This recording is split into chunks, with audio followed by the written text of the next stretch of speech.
लोग समझेंगे अनुच्छेद 22, इससे तो हमने अभी अनुच्छेद 25 तक समझ लिया है ना।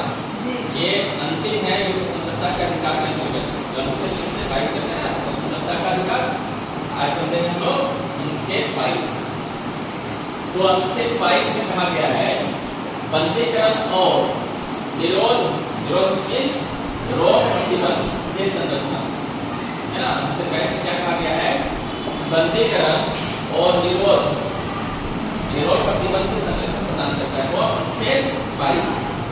समझिए अनुच्छेद 22 सभी व्यक्तियों को, अनुच्छेद 22 सभी व्यक्तियों को गिरफ्तारी और नजरबंदी या विरोध से संरक्षण देता है ना। नजरबंदी और गिरफ्तारी से संरक्षण को देता है अनुच्छेद 22, अनुच्छेद 22 है ना। बांटा गया है अनुच्छेद 22, अनुच्छेद 22 को 7 खंडों में बांटा गया है ना। अब समझिए अनुच्छेद 22 खंड 1, अनुच्छेद 22 खंड 1 यह अनुच्छेद किसी भी गिरफ्तार व्यक्ति को दो अधिकार देता है। अनुच्छेद 22 किसी भी व्यक्ति को क्या देता है? दो अधिकार देता है। पहला, अपनी गिरफ्तारी के कारणों को जानने का अधिकार देता है, अपनी गिरफ्तारी के कारणों को जानने का अधिकार देता है। और दूसरा, अपने पसंद के वकील रखने का अधिकार देता है ना, या उसे संरक्षण प्रदान करने का अधिकार देता है। कौन? अनुच्छेद 22 खंड 1 देता है ना। यानी साफ साफ कहा गया है कि अनुच्छेद 22 खंड 1 जो है आपको या किसी व्यक्ति को गिरफ्तार किया गया है तो उस गिरफ्तार व्यक्ति को यह जानने का अधिकार है कि आप क्यों गिरफ्तार किए, इसका वजह सिर्फ जानने का अधिकार है। दूसरा ये है कि वह अपने वकील से बात करने या अपने पसंद के वकील रखने का अधिकार देता है। कौन? अनुच्छेद 22 खंड 1। इससे संबंधित जो है एक केस सामने आया था, वो क्या था केस? तारा पद्मनाभ पश्चिम बंगाल का। इसमें न्यायालय ने कहा कि अनुच्छेद 22 खंड 1 व्यक्ति को गिरफ्तारी के कारणों को शीघ्र जानने का अधिकार देता है। यदि शीघ्र कारणों न बताया जाए तो इसका एक पर्याप्त कारण होना चाहिए कि उसे जल्द से जल्द कारण क्यों नहीं बताए। ये था तारापद वर्सेस पश्चिम बंगाल का केस। और एक केस था खुशनारा खातून बनाम गृह सचिव बिहार। न्यायालय ने कहा कि यदि कोई व्यक्ति अपनी निर्धनता या गरीबी के कारण अपना वकील न कर पाए तो उसे निःशुल्क विधिक सहायता पाने का अधिकार है। यानी निःशुल्क क्या रखने का? वकील रखने का अधिकार है, सरकारी वकील रखने का अधिकार है। जो व्यक्ति गिरफ्तार किया गया व्यक्ति के पास अगर निर्धनता है, गरीबी है, पैसे नहीं है, वकील रखने का अधिकार है ना। यदि निःशुल्क विधिक सहायता न दिया जाए तो अनुच्छेद 28 का उल्लंघन होगा, यानी उसको वकील मुहैया नहीं कराया जाएगा तो क्या होगा? ये अनुच्छेद 28 का उल्लंघन है ना। अब समझते हैं हम लोग अनुच्छेद 22 खंड कितना? कितना? दो समझेगा। अनुच्छेद 22 खंड 2 समझते हैं ना। अनुच्छेद 22 खंड 2 यह कहता है कि गिरफ्तार व्यक्ति को 24 घंटे के अंदर निकटतम मजिस्ट्रेट के सामने पेश किया जाना चाहिए। क्या कहता है अनुच्छेद 22 खंड 2? क्या कहता है कि गिरफ्तार व्यक्ति को 24 घंटे के अंदर निकटतम मजिस्ट्रेट के सामने पेश किया जाएगा, है ना। अगर नहीं पेश किया जाएगा तो वो क्या होगा? वो निरोध अवैध माना जाएगा।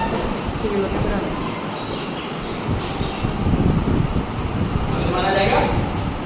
इसके साथ इसके में एक केस आया था सामने, क्या आया था? लेकिन जो है इसमें लाने के लिए क्या पेश किया जाएगा? इसमें उसे लाने के लिए यात्रा में लगा समय नहीं जोड़ा जाएगा। गिरफ्तार व्यक्ति को अगर यात्रा में ले जाने में समय लग रहा है, जरूरी है, इसको समय को जोड़ा नहीं जाएगा, है ना, जोड़ा नहीं जाएगा। इसमें केस सामने आया था गणपति केशवराव वर्सेस नाफिसुल हुसैन, है ना। गणपति स्वभाव बना नामुमकिन है। न्यायालय ने कहा कि यदि 24 घंटे के भीतर गिरफ्तार व्यक्ति को मजिस्ट्रेट के सामने पेश नहीं किया गया तो गिरफ्तारी अवैध हो जाएगा। गिरफ्तारी क्या हो जाएगा? अवैध हो जाएगा। अब आइए अनुच्छेद खंड 3 समझते हैं। अनुच्छेद खंड 3, इस खंड के अनुसार खंड 1 और खंड 2 का संरक्षण निम्नलिखित को नहीं मिलेगा। इस पर नहीं मिलेगा। खंड 1 क्या कहा गया था? गिरफ्तारी के कारण जानने का अधिकार और वकील अपने वकील अपने इसको नहीं मिलेगा। किसको नहीं मिलेगा? विदेशी शत्रु जो हमारे शत्रु देश का निवासी हो, वो पर को अधिकार नहीं मिलेगा। क्यों नहीं मिलेगा? क्योंकि वो शत्रु देश के निवासी, अपने भारत देश के शत्रु निवासी, अगर कोई दुश्मन देश के निवासी उसको यह अधिकार नहीं मिलेगा। खंड 1 और 2 नहीं मिलेगा, है ना। और दूसरा, जो निवारक निरोध के तहत गिरफ्तार किया जाए, निवारक निरोध से तात्पर्य मतलब है, निवारक निरोध का अर्थ है जब किसी व्यक्ति को बिना मुकदमा चलाए और न्यायालय के दोष सिद्ध किए विरोध कर लेना, ताकि उस व्यक्ति को भविष्य में कोई अपराध करने से रोका जा सके। उसको क्या कर दिया जाएगा? नजरबंद किया जाएगा। लगता है वह व्यक्ति जो है आगे भविष्य में कोई अपराध किया करेगा तो उसको भी वो अधिकार नहीं मिलेगा, है ना। जैसे पिछले बहुत सारा हो चुका है, जैसे कश्मीर हो चुका है, उसके बाद उसको नजरबंद कर दिया गया ताकि भविष्य में वो मामला बिगाड़ना, है ना।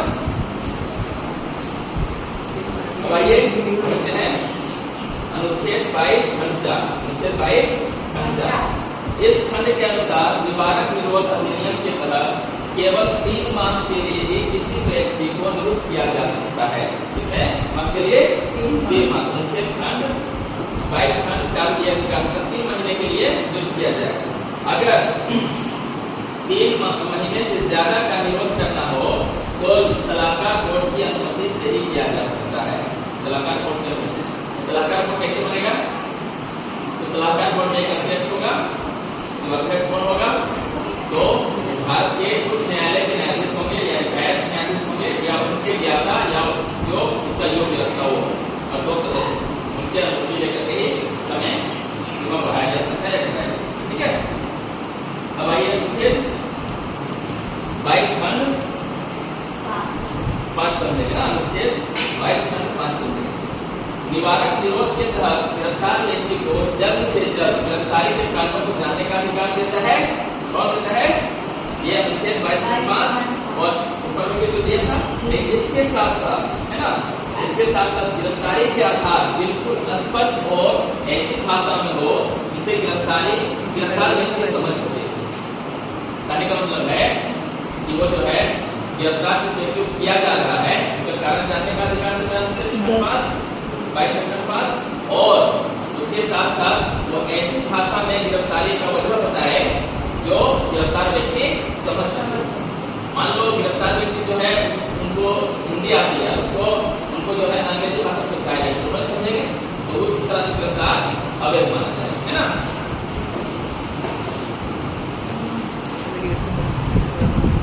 इसके लिए एक केस आया था, है ना, इसके लिए एक केस आया था।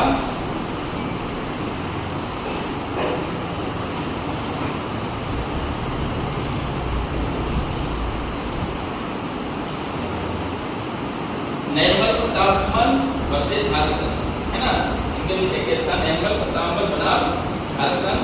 इस मामले में गिरफ्तार व्यक्ति को उसी की गिरफ्तारी के आधार पर आधारों को अंग्रेजी भाषा में बताया गया। कौन भाषा बताया गया था? अंग्रेजी भाषा में, जबकि गिरफ्तार व्यक्ति अंग्रेजी नहीं जानता था। न्यायालय ने साफ तौर पर कहा अनुच्छेद 22 खंड 5 में दी गई शर्तों का पालन नहीं किया गया, इसलिए उसका निरोध अवैध है। 22 अनुच्छेद खंड 6, अनुच्छेद 22 का खंड 6, इसके अनुसार अधिकारी को उन आधारों को प्रकट करने के लिए बात नहीं करेगा जो लोकहित के लिए अधिकारी बात नहीं कर सकता, है ना। अनुच्छेद 22 खंड 6 में कहा गया है। और अनुच्छेद 22 खंड 7 में क्या कहा गया है? संसद को किसी व्यक्ति के निवारक निरोध और सलाहकार कोर्ट की प्रक्रिया के लिए कानून बनाने की शक्ति देता है। तो जो कानून बनता है ना, तो वो जो कानून बनाएगा तो वो जो है क्या करेगा? बिना सलाहकार वोट की अनुमति के बिना कोई कानून बना सकता है, इसका समय सीमा निर्धारण कर सकता है।